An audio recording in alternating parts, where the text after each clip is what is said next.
Bom dia, irmãos, a paz do Senhor a todos, amém? Glória a Deus, você pode sentar. Graças a Deus pela sua palavra, pelo privilégio realmente de termos a Bíblia tão acessível. Graças a Deus. Irmãos, quantos aqui são evangélicos? Diga amém. Amém. A maioria é evangélico aqui. E hoje o que eu, perguntando a Deus o que pregar, hoje eu não vou pregar uma novidade para você. Dificilmente o que eu vou falar que você não ouviu.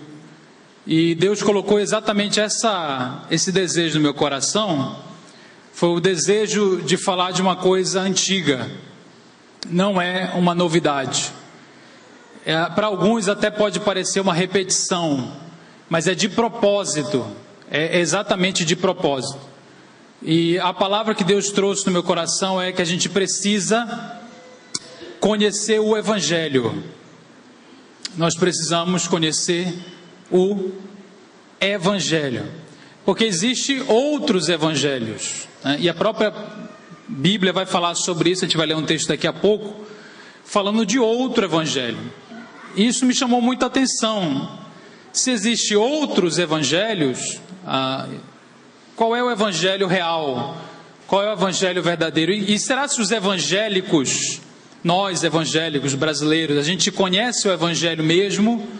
Ou a gente talvez tenha até trocado um pouco o evangelho bíblico, da revelação das escrituras, para um outro evangelho? Isso é possível? Uma pessoa está numa igreja que se diz evangélica e conhecer outro evangélico, né? Será que isso realmente acontece? E de fato tem acontecido, e a Bíblia, desde os tempos do primeiro século, isso vem acontecendo. E em parte tem muito a ver com o que o pastor Elton acabou de falar, né, com relação à própria meditação nas escrituras, na palavra de Deus. A gente acabou que o movimento evangélico cresceu muito, está crescendo muito no Brasil.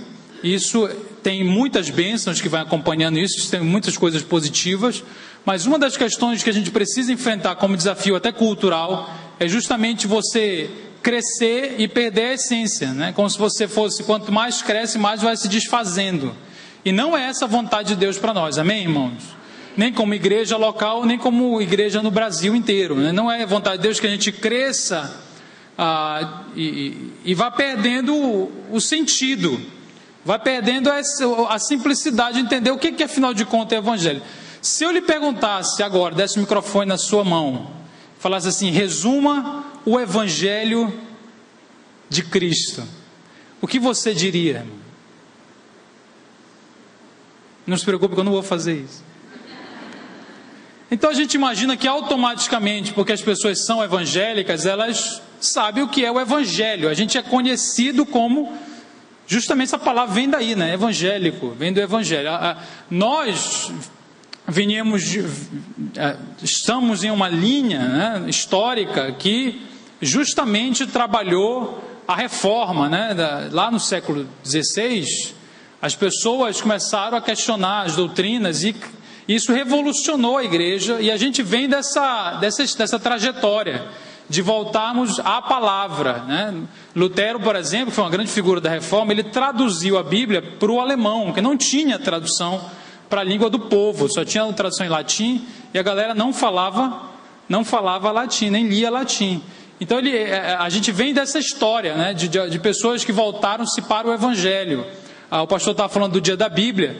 O primeiro livro impresso no século XV, XVI, no espírito da reforma, foi a Bíblia.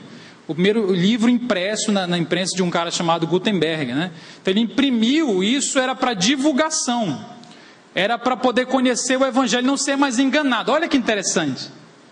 Era justamente para conhecer o Evangelho, ter acesso ao Evangelho e não ser mais enganado, não ser mais manipulado, não ser mais levado de um lado para o outro, não ser mais extorquido, não depender de um terceiro para conhecer o Evangelho, não depender de um sacerdote, um profeta para conhecer o Evangelho. Então essa é a essência da nossa origem, né, como igreja, né, da reforma. E a gente, hoje, o que Deus me colocou no meu coração é: nós precisamos lembrar e talvez conhecer um pouquinho mais profundamente o que é o Evangelho, qual é os outros Evangelhos que estão em concorrência ao Evangelho da Palavra de Deus. Portanto, vamos ler Romanos 1,16, que é um texto muito famoso, e nós vamos ler dois textos inicialmente. Esse é o primeiro, Romanos 1,16, Romanos capítulo 1, versículo 16, vamos ler todos juntos, bem forte, que é um texto assim central em toda a Bíblia, é um texto base da nossa fé, é um texto base para entender o Evangelho, né? E parece ser aula de primários, de novo convertido, mas é de propósito, é para aparecer mesmo. Romanos 1,16 diz assim: pois não me envergonho, vamos lá todo mundo junto, 1, 2, 3, pois não me envergonho do Evangelho, porque é o poder de Deus para a salvação de todo aquele que crê, primeiro do judeu e também do grego. Até aí, eu vou ler o versículo 17. Visto que a justiça de Deus se revela no Evangelho, de fé em fé, como está escrito: o justo viverá pela fé. E o outro texto que eu vou lhe convidar a abrir é Gálatas capítulo 1, versículo 6, por favor. A epístola aos Gálatas, o capítulo 1, o versículo 6. Nós lemos o que é o Evangelho: poder de Deus para a salvação de todo aquele que crê. Nós vamos ler agora sobre o que não é o Evangelho, uma menção sobre o que não é o Evangelho. E essa é a nossa mensagem de hoje: o que é e o que não é o Evangelho. 1,6 diz: admira-me que estejais passando tão depressa daquele que vos chamou na graça de Cristo para outro Evangelho. Vocês percebem? O qual não é outro, senão que há alguns que vos perturbam e querem perverter o Evangelho de Cristo, mas ainda que nós, ou mesmo um anjo vindo do céu, vos pregue Evangelho que vá além do que vos temos pregado, seja anátema. Assim como já dissemos e agora repito: se alguém vos prega Evangelho que vá além daquele que recebeste, seja anátema. Pai, obrigado por essa palavra. Nós abrimos nosso coração a Ti e a Tua palavra, que ela prospere nesse lugar e realize todos os Teus propósitos para a glória do Senhor. Amém e amém. Irmãos, anátema é uma palavra muito forte, que significa amaldiçoado, né? Destinado à destruição. Então, seja anátema aquele que pregar outro evangelho. Então, o apóstolo Paulo traz essa imagem impressionante. Ele diz assim: admiro-me que vocês estão passando de um evangelho, o evangelho da graça de Cristo, para outro evangelho. Perceba a expressão outro evangelho, uma outra coisa. E ele ainda continua de forma mais intensa, mais dramática, dizendo: mesmo que eu, ou nós, né? Mesmo que nós, então, é como se ele falasse: mesmo que eu amanhã dê uma loucura na minha cabeça e eu venha aqui e pregue outra coisa, não aceite, mesmo que vier um anjo do céu. Irmão, você já imaginou um anjo descendo? Grande, branco, com asas, com purpurina. E vai dizer: eu tenho uma novidade, eu tenho uma revelação nova, eu tenho um novo evangelho, porque a mim foi revelado. Eu vim lá do céu, do inferno. E eu quero trazer um outro evangelho. O apóstolo Paulo diz que é para amaldiçoar o anjo. É para dizer anátema, né? Maldito. Mesmo que qualquer pessoa tente remover você do evangelho da graça de Cristo, que a gente vai ver o que ele quer dizer com isso, para outro evangelho, essa é uma atitude que merece certa radicalidade. Então, à medida que eu entendo o evangelho, eu me torno responsável pelo que entendo, e eu não posso negociar o evangelho, me transferir para outro lugar. Então a primeira palavra que ele usa é admira-me. Ele fica espantado, como simplesmente, de forma muito natural, os crentes desde aquela época abriam mão do que era essencial. E aqui, contextualizando, a principal defesa do apóstolo Paulo é que a graça de Deus nos salva, não por mérito próprio, não porque somos bons e fazemos coisas boas, mas porque a graça de Deus se manifestou em Cristo, salvadora para todos os homens, e não tem nada a ver com o nosso merecimento, a gente precisa crer. Esse é o resumo do evangelho de Paulo, da graça de Deus. E ele admirava de como era possível alguém entender isso, alguém ser gerado nessa verdade e por circunstâncias pequenas mudar, transferir-se e ir para outro lugar. Na verdade, irmãos, se nós aplicarmos aos nossos dias, muitas pessoas sequer conheceram em profundidade o evangelho real da graça de Deus. Se você talvez fizesse uma pesquisa na igreja brasileira, eu estou falando da igreja de forma geral, não essa, a igreja de forma geral, talvez existam pessoas que nunca entenderam o evangelho real, bíblico, e se dizem evangélicas. Vocês estão me entendendo? Talvez a pessoa nem sequer conheceu a origem, ela já surgiu, ela creu, é verdade, de fato creu, mas talvez ficou apenas naquela infância da fé e nunca conheceu o original. Mas o problema, o que é mais admirável, são as pessoas que conheceram, que sabem e vão para outro evangelho.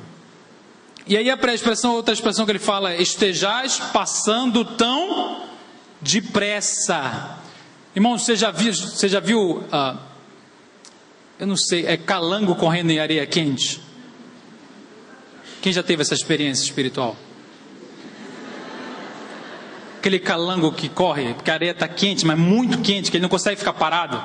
Até a gente, quando vai na praia, tem praia que a gente vai, está muito sol, você vai pisando na areia e está muito quente, você não consegue pisar. Então, essa imagem de um animal que corre e ele não consegue parar, é a imagem do homem dos nossos dias. Existe um pensador que falou exatamente sobre isso.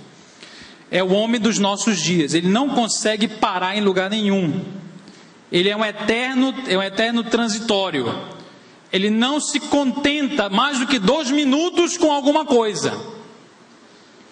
Ele já está tão mal acostumado que ele não persevera em nada. Ele crê um dia querendo uma coisa, mas assim,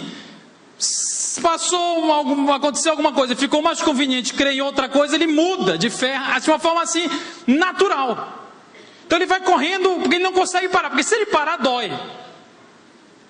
Ele não tem estrutura para ficar parado na areia, ele tem que estar transitando, correndo, ele tem que estar se movendo. Então tão depressamente a gente vai passando de fé para fé, tão depressamente a gente vai passando de revelação, a gente está querendo uma nova revelação, e eu vou pregar hoje a antiga.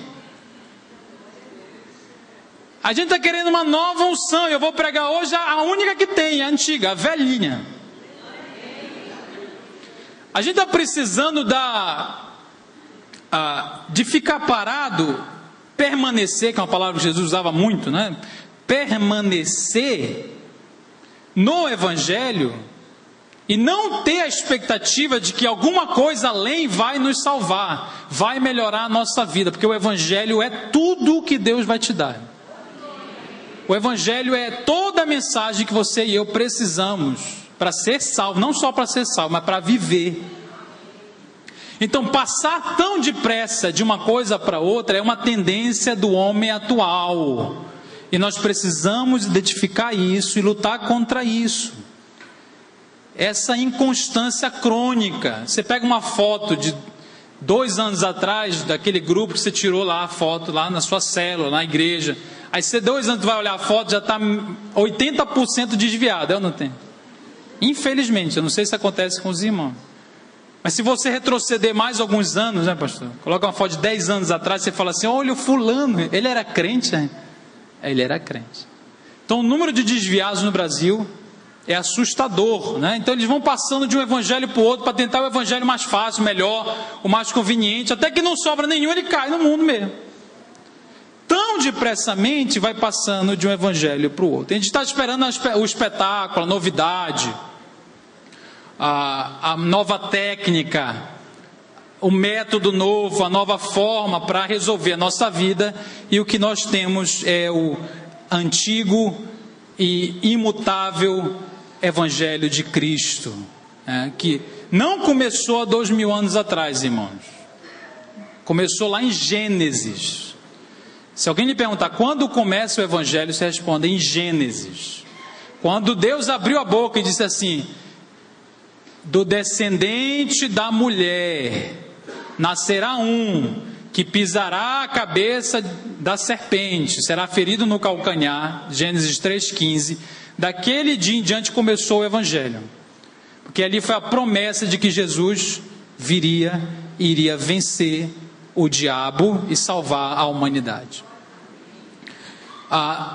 Essa ideia, o Evangelho não vai mudar, não vai se adaptar a nós.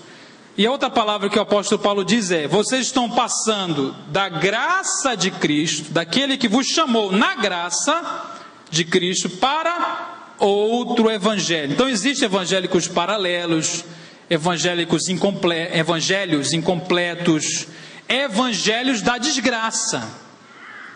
Mas da desgraça, é muito feio. Desgraça é sem a graça, né? O evangelho onde não se consegue aceitar a graça de Deus, e também a manipula. Evangelhos esvaziados da própria Bíblia. O evangelho falso, ele é muito convincente, tá? Eu sempre repito isso, já disse isso várias vezes. Para você falsificar uma nota de R$10, você tem que fazer bem feito, senão não funciona, é ou não é? Eu não sei quem já tentou falsificar dinheiro aqui, eu não vou perguntar para ninguém se constranger, né? Mas se você pega uma nota de R$10, eu vou pegar, mas eu não tenho nenhuma nota mesmo, estou liso aqui. Você pega uma nota de R$10 e não fizer uma falsificação decente, você não consegue enganar ninguém, é ou não é? Se você, ao invés de colocar 10, colocar 11, a pessoa vai falar: essa nota é falsa, deixa de ser, né? Tem evangelho, cuidado.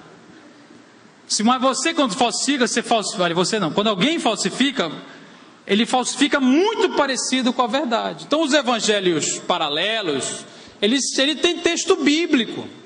A pessoa, mas está escrito aqui, né? Ele parece até que tem uma roupagem. Tem evangelho que só porque ele frequenta lugares que os evangélicos frequentam, ouve música que os evangélicos ouvem, compram produtos que os evangélicos compram, usa a moda evangélica, usa carro evangélico, não sei. Ele fala como evangelho e acha que ele é evangélico. É como se você dormisse numa concessionária e de manhã acordasse e acha que eu sou um carro. Por que você é um carro? Porque eu dormi aqui, eu vivo aqui, ó.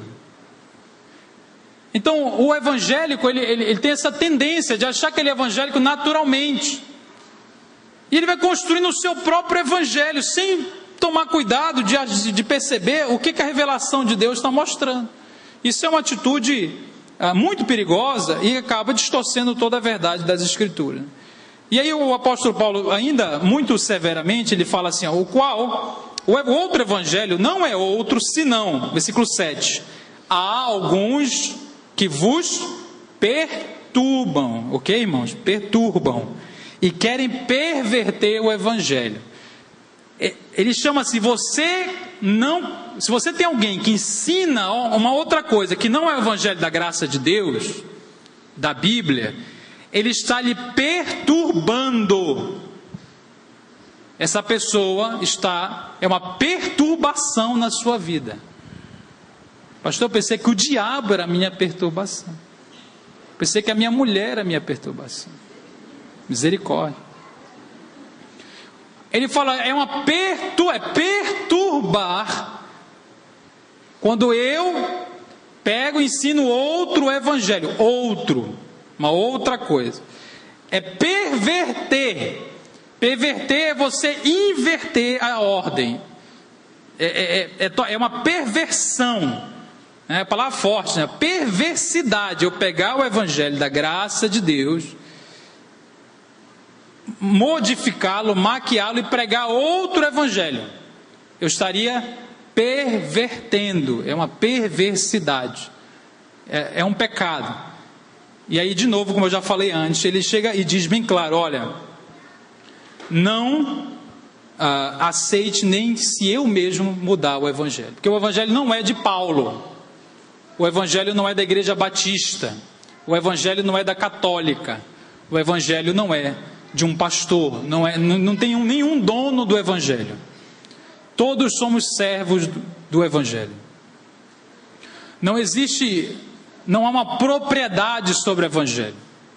Por isso eu não tenho o direito de melhorar, tentar melhorar o evangelho, tentar atualizar o evangelho, fazer um upgrade no evangelho, reiniciar o evangelho. Eu não posso achar que eu preciso reformar o evangelho, porque quando eu tento melhorar o evangelho à minha conveniência, eu estou pervertendo. É uma perversidade. Eu inverto a cabeça pelo pé e eu vou perder a essência do evangelho. Filipenses 1:27 fala assim: olha, vivei acima de tudo por modo digno do evangelho. Então assim, o evangelho que está aqui, eu é que vou me adequar ao evangelho. Eu preciso viver de modo digno, é como se eu viver à altura do evangelho. Não é o evangelho se adequar a mim. Porque a nossa prepotência é tão grande que a gente, como se chegasse para Deus e falar: Deus, eu vou mudar para que o evangélico fique digno a mim. Eu sou tão interessante, minhas ideias são tão originais, né?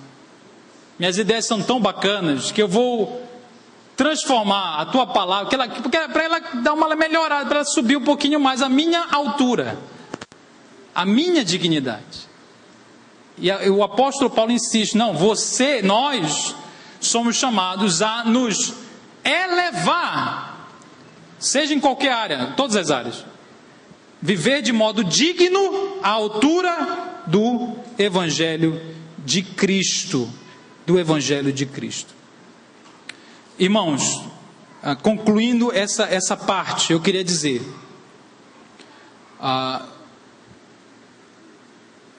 anátema, como ele fecha o texto, anátema, maldito, destinado à destruição, aquele que perverter o evangelho da graça de Cristo. Então nós precisamos entender o que é este evangelho e o que ele não é. Eu vou começar pela segunda parte e a gente vai fechar tentando entender de forma simples e objetiva o que é o evangelho. Vamos pensar o que ele não é. Ponto 1, o que o evangelho não é. Irmãos, o evangelho não é uma ideia dos homens, não é uma iniciativa humana. O evangelho não é fruto de uma conquista da humanidade. A humanidade não evoluiu até chegar no evangelho. Não. A humanidade não melhorou pelas suas próprias forças e propôs a Deus algo para ser salvo.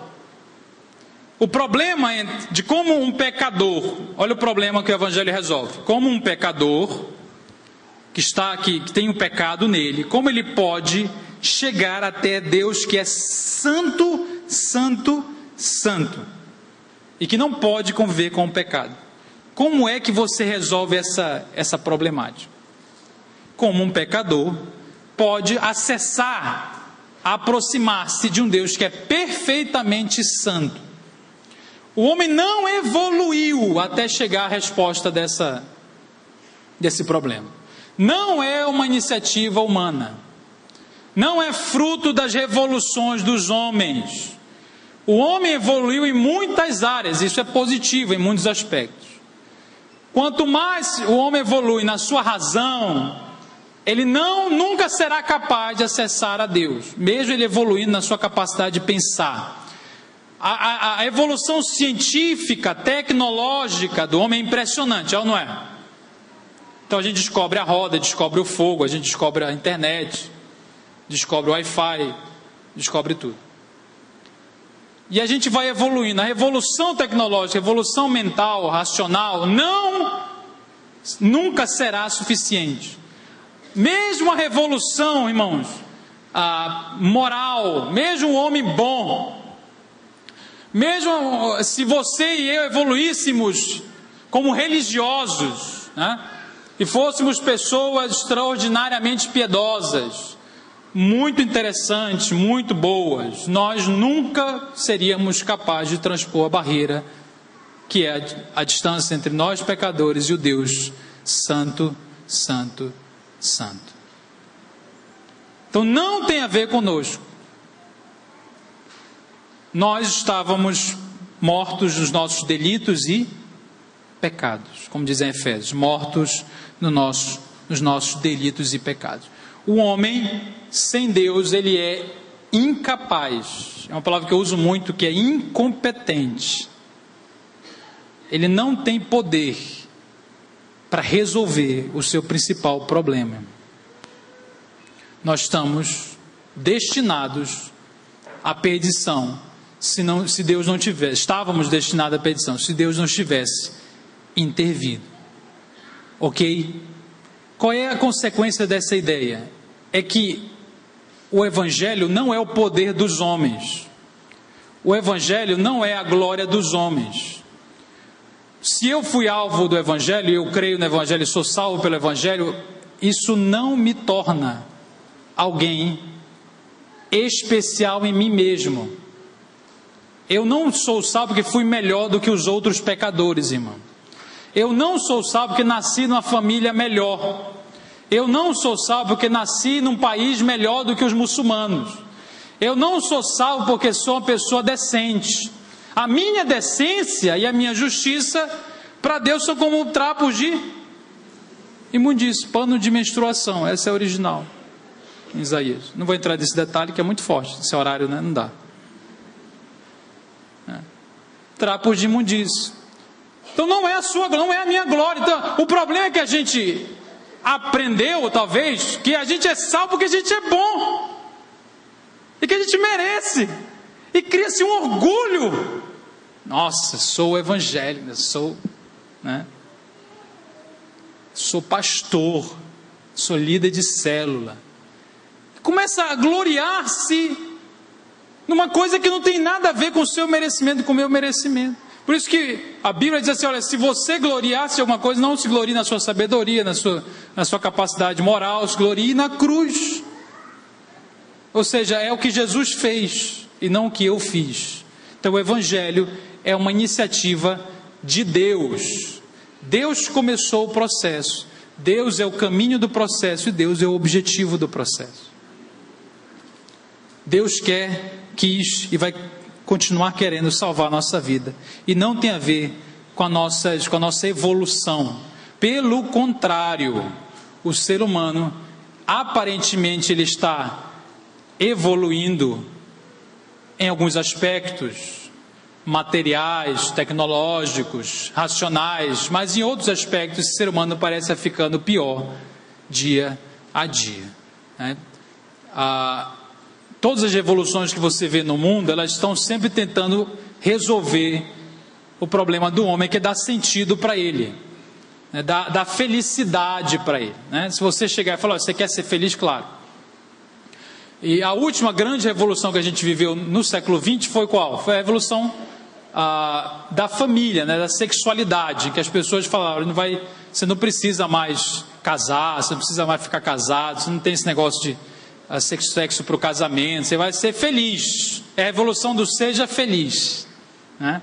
E é uma revolução que aparentemente é muito interessante, mas eu queria dizer hoje que o Evangelho original não é um método para minha felicidade. Por incrível que pareça.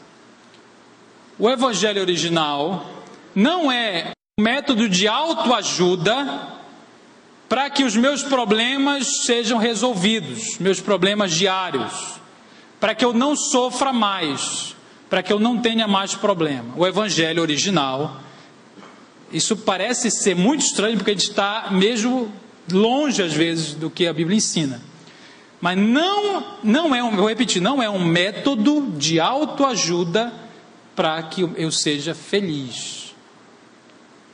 O que é um método de autoajuda? É você olhar no espelho e dizer: você é bom, você é legal, você é bacana, vai dar tudo certo, você é lindo. O método, a autoajuda só pode se ajudar quem tem força. Então eu ajudando a mim, autoajuda. O Evangelho diz assim: você não pode se ajudar, você não tem força sozinho, você precisa da graça de Deus. Quem vai te tirar desse buraco não é a sua autoação, não é a sua autoajuda, é a ajuda de cima. De onde me virá o meu socorro? Vai ter que vir. Na verdade, nós nos autodesajudamos muitas vezes. Eu vou escrever um livro, né? O método de autodesajuda. Não sei se vai vender muito. A gente está se desajudando sucessivamente. O Evangelho não foi escrito como 7 passos para que o homem não sofresse mais, não tivesse mais tribulação, não tivesse mais problema. É interessante como a gente não esqueceu disso. E hoje, se você vê muita gente falando, né, na mídia evangélica, as pessoas começam a dizer: você tem um problema? Venha para a igreja. Quem tem um problema, venha para a igreja. Aí começa: você tem dor de cabeça, que você tem artrite, você tem a diabetes, você tem... Irmão, quem é que não tem um problema, irmão? Todo mundo tem um problema. Só que a pessoa começa a pensar assim: o Evangelho é um negócio que eu tomo, é um remédio que eu tomo para resolver os meus problemas. Se você pensar assim, você está centralizando a sua espiritualidade em você mesmo. Está entendendo? Você vai viver um Evangelho baseado na sua satisfação e não na satisfação de Deus. Você vai ver um Evangelho buscando a sua felicidade. E o que vai importar é a sua felicidade, nunca a felicidade do outro, ou muito pouco a felicidade do outro, ou a felicidade, ou o cumprimento do que Deus deseja para nós. Para a gente não ficar só na fala, eu vou ler aqui para você como é que a própria palavra de Deus tratava o Evangelho. Olha como Jesus falava. Marcos 1,15 fala assim: você tem que crer no Evangelho. Marcos 1,15 é o primeiro ponto. O segundo ponto, Marcos 8,35 fala: quem quiser, pois, salvar a sua vida, perdê-la-á, e quem perder a vida por causa de mim e do Evangelho, salvá-la-á. Então, perder a vida por causa o Evangelho da autoajuda é o Evangelho que você ganha a sua vida. E o Bíblia está dizendo: não, você tem que perder a sua vida, entregar tudo o seu, para realmente conseguir salvá-la. O Evangelho convida que eu entregue a vida, não me agarre a ela, não segure. Se o grão cair na terra e não morrer, o que acontece com o grão?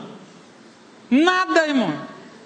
Ele apodrece, ele não faz nada. Se o grão cair e morrer, aí sim dará fruto, cumprirá o seu objetivo.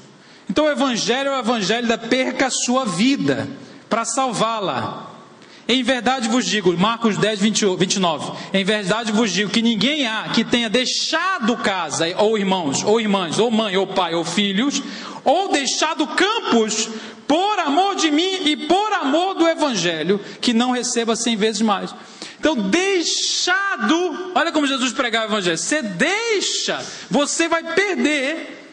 Tem pessoas que por amor ao Evangelho perdiam a relação dentro de casa, irmão, naquela época, porque era clandestino. Era sair de uma religião oficial chamada judaísmo e migrar para uma coisa que não se tinha registro. Era o caminho, era chamado de o caminho. Crer em Cristo era clandestino naquela época. Então pessoas eram deserdadas. Você sabe o que é deserdar? O pai fala, se você se converter, você perde a sua herança. Eu li o livro do irmão André, que é um missionário que trabalha em Portas Abertas, uma igreja perseguida no Oriente Médio. Ele fala a conversão de muçulmanos que o cara muda de nome quando batiza. Eu estava lembrando disso ontem no batismo. Que ele recebe um outro nome. Porque o muçulmano tem no nome dele Muhammad, que é o profeta Maomé, né? Ele tem um nome dele vinculado à religião. Quando ele batiza, ele recebe outro nome. E por isso que é ilegal batizar a gente em vários países do mundo. É ilegal. E as pessoas estão se convertendo. Como é que essa pessoa consegue abrir mão do nome, abrir mão da herança, abrir mão de tudo por causa do Evangelho?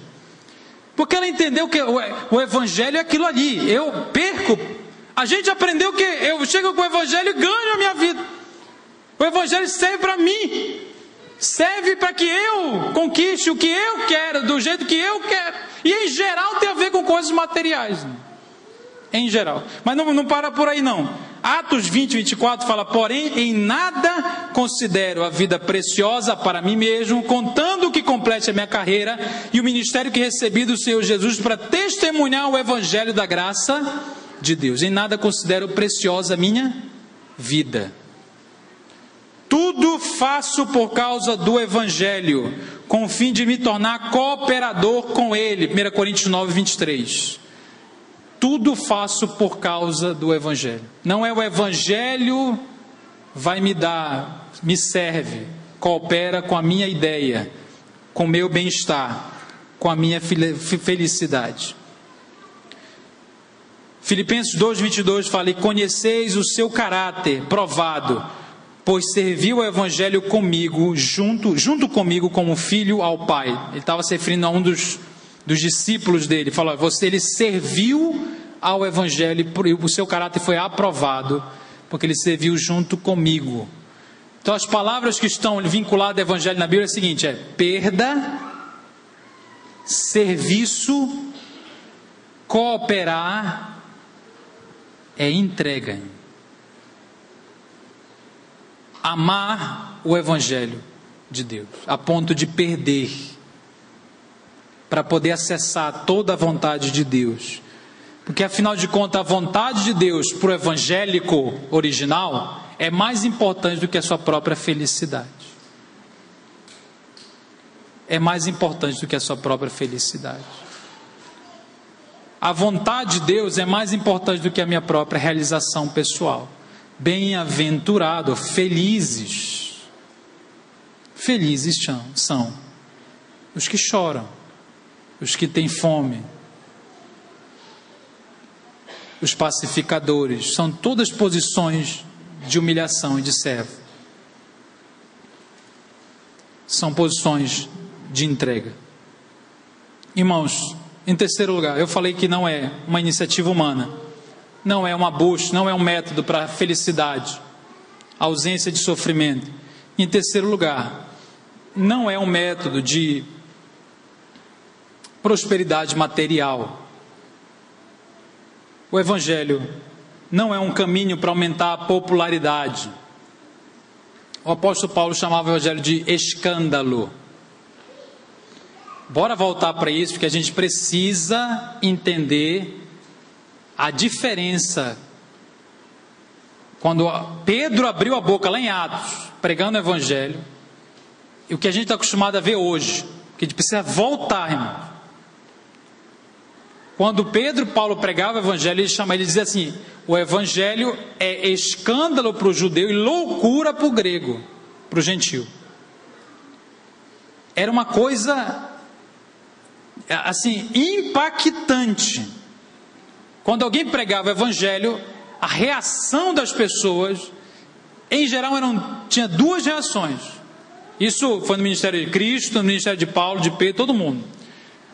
Uma multidão cria e uma multidão, irmão, apedrejava. Então eu não sei se a gente ia gostar muito de trabalhar naquela época. Naquela época você lê a Bíblia e fala assim, nossa, 3.000 pessoas creram, em Atos, né? 5.000 pessoas creram. Só que se você continuar lendo, O apóstolo Paulo ia para lugares e operava milagres, irmão. E uma hora ele era entronizado.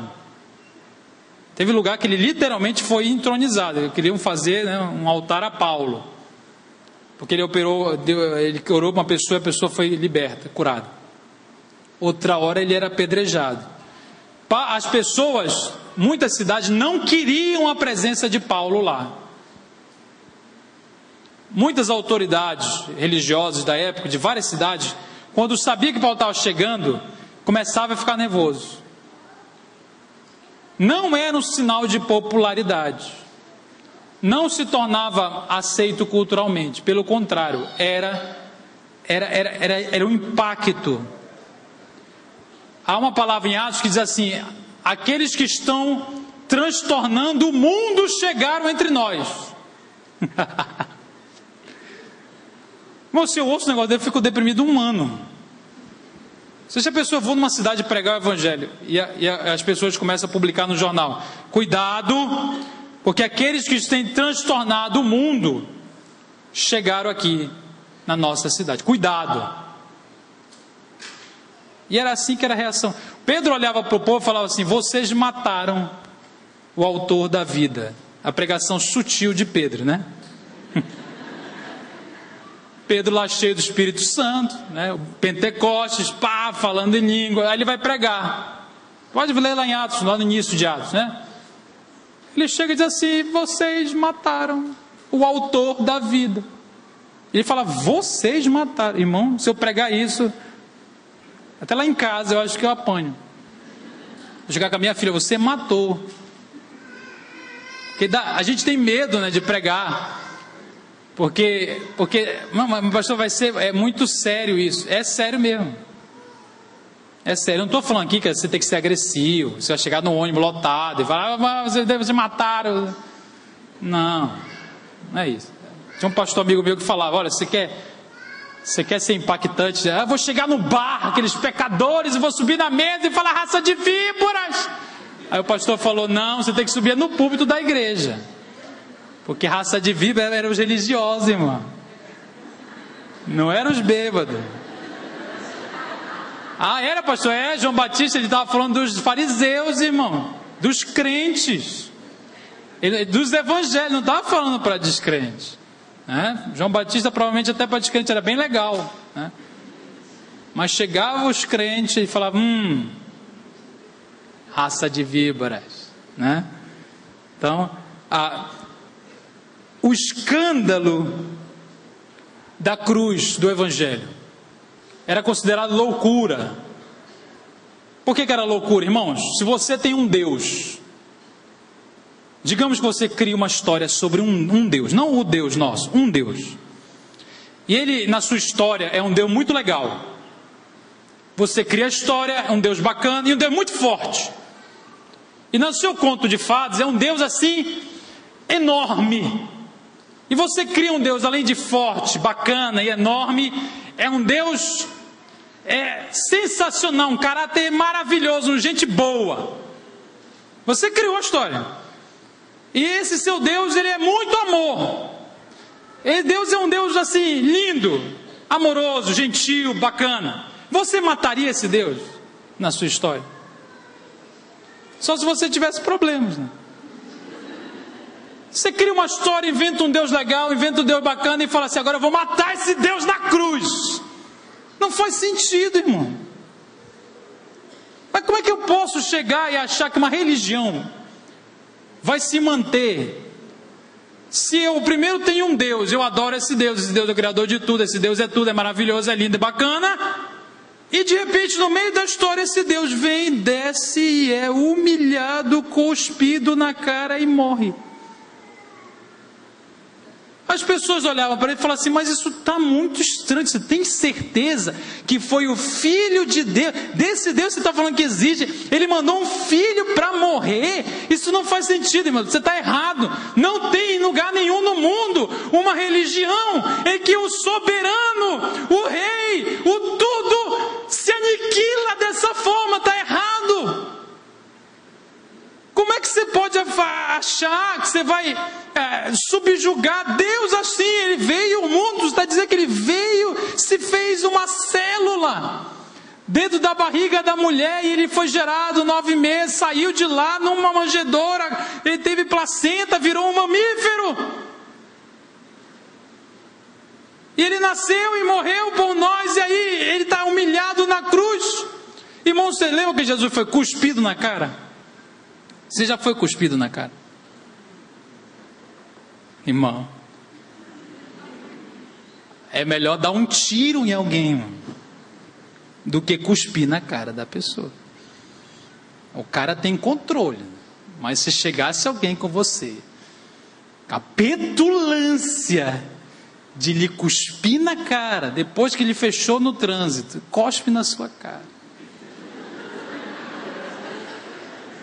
Eu fico imaginando Jesus, irmão, porque Jesus tem todo o poder. Irmão, toda vez que eu leio esse texto, eu adoro a Deus, porque pensa num... Eu que sou limitado, não tenho capacidade de fazer as coisas se moverem, né? Não traspasso paredes, não posso criar um AVC no cérebro da pessoa, não que não tenha pensado nisso. Jesus, com um simples tchum, ele tinha que se segurar, porque se ele fizesse assim, pá! Ele falou, gente, presta atenção, guarda essa espada aí, falou para Pedro, né? Se eu quisesse, eu chamava aqui as legiões. Pega essa espadinha aí, tá? Deixa de ser da espadinha. Falei, eu estou entregando a minha vida, irmão. Se eu quiser. Mas eu imagino quando aquele cara cuspiu, veio aquela saliva, talvez gripado, né? E cai aqui assim, fica escorrendo. Irmão, é muito controle, irmão. É muita obediência, irmão.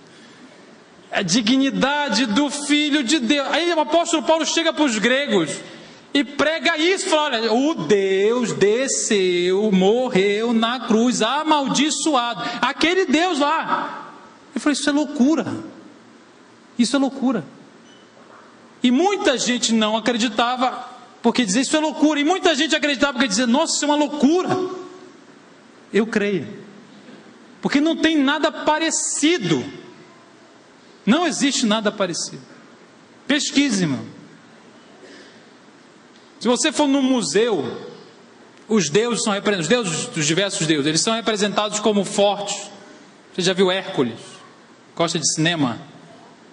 Os deuses são fortão, irmão. O Deus chega chegando, não é? Deus é super-homem. Jesus vem, irmão, humilhado e morre. Se identifica com o homem, com a vítima. Então o apóstolo Paulo prega isso, ele fala, é isso que é o mais precioso, é o fato de o nosso Deus, o Deus que eu estou pregando, ele veio ao nosso encontro, se humilhou, morreu, mas não acabou aí, ressuscitou e está sentado no trono. Isso para muita gente era escândalo, para nós é o poder de Deus. É o poder de Deus. É exclusivamente o poder de Deus, não o poder dos homens. É o evangelho da graça de Deus. Não é um método para minha prosperidade material. Não é para conquistar a terra. Pensar nas coisas do alto. Não é para dominar a terra, é para conquistar. Aliás, é ser conquistado. O pastor Eibe aqui estava falando, ele falava daquele rei, né, falando de Saul de manhã, ele falou de um rei que quando ganhava a batalha, vinha com um cortejo, né, os seus generais atrás e os prisioneiros de guerra atrás, né, não é? Não sei se quem estava aqui. Então quando o rei ganhava a batalha, ele entrava na cidade vencedor, tinha os generais atrás, todo mundo muito empolgado, e os presos, os prisioneiros atrás, assim, né, com grilhões. No Novo Testamento, o apóstolo Paulo sabe com quem ele se identifica? Com o preso, não com o general. Ele fala, Cristo me conquistou e eu sou escravo de Cristo. Isso está em diversos lugares no Novo Testamento. É como se Cristo fosse lá, vencesse, e eu vim com Ele como servo dele, como escravo dele. Ele me conquistou e eu sou dele para sempre. Mas é uma relação de amor, obviamente, não uma relação de temor, de ódio. Então, irmãos, Jesus no Evangelho é Senhor. Jesus no Evangelho é o centro. Jesus no Evangelho é o conquistador. Nós somos os conquistados. Nós somos os servos. Nós não somos senhores do Evangelho. Nós não mandamos em Deus. O Evangelho nunca ensinou ninguém a ensinar a Deus a fazer as coisas. Isso é outro Evangelho. O outro Evangelho, irmão, tem a ver com a sua força, tem a ver com, olha, se você só vai ser salvo se você fizer isso, isso, isso, isso. O outro Evangelho tem a ver com, Deus está aqui para te abençoar e para você, mas te abençoar nesse sentido, de que você determina o ritmo de tudo. E se você não está satisfeito, poxa, que pena, aí você sai, porque não foi suficiente, Deus não é suficiente, Deus não está na minha altura dos meus desejos. Amém, irmãos? Para terminar essa parte, o Evangelho não é uma mercadoria, não deve ser tratado como adaptado à lei de mercado. Então, o que o povo quer? O povo quer isso, então a gente vai dar isso aqui. Irmãos, muita gente fala, nas igrejas não se prega a verdade. Mas, irmão, também tem uma demanda, né? As pessoas não demandam que se pregue a verdade. Se as pessoas parassem, chamassem o pastor, todo mundo, pastor, eu queria que o senhor pregasse assim a Bíblia, de vez em quando. Não estou falando dessa igreja, não. Estou falando de forma geral. O pastor ia sentir, não ia sentir, irmão? Mas muitos líderes pregam e as pessoas que estão vindo ouvem e ficam naquele acordo. Nem o cara prega o Evangelho, nem a pessoa exige que ele pregue o Evangelho. Então não é uma questão de oferta, é uma questão de demanda também. Não se demanda. É como a educação, você vai na escola do seu filho, está tudo caído, quebrado, escola pública. Mas a pessoa se acostuma com aquilo, não é? O governo não oferece educação de boa qualidade, o que você faz? Me aceita, fala que legal, né? Tem um ar-condicionado na escola inteira. Aí fica naquele negócio ali, e não muda nada, fica parado naquilo ali. Irmãos, o que é o Evangelho? O Evangelho é Cristo nascer, né? Cristo morreu, e Cristo ressuscitou, está vivo reinando sobre tudo e sobre todos. Jesus se aproximou, é Deus se aproximando de nós, enviando o seu Filho. O Evangelho é Cristo, nascendo, morrendo, ressuscitado. E tratando o nosso principal problema, que é o pecado, a distância entre nós e Deus. Esse problema foi resolvido pelo sangue de Jesus, que já está em você. Portanto, esteja seguro da sua posição e da sua identidade. Não dá mais para ter medo. Você tem tudo para acessar a Deus. Não porque você fez, não porque você merece, mas porque Cristo fez e merece. Pelos merecimentos dele, nós nos chegamos até Cristo, a Deus. Chegamos pelo novo e vivo caminho, que é o caminho do sangue de Jesus. É definitivo. Então não fique com medo do diabo. Não fique com medo do diabo. Você tem o Evangelho. Você tem o Filho de Deus. Você tem a vida. O pecado, irmãos, não pode nos separar. Ele não tem mais esse poder. Quem tem o Evangelho tem a graça de Deus, que o pecado não pode mais separar essa pessoa de Deus. Ele tem um caminho aberto. Um caminho aberto. Amém? Vamos orar então. Eu queria lhe convidar a ficar de pé.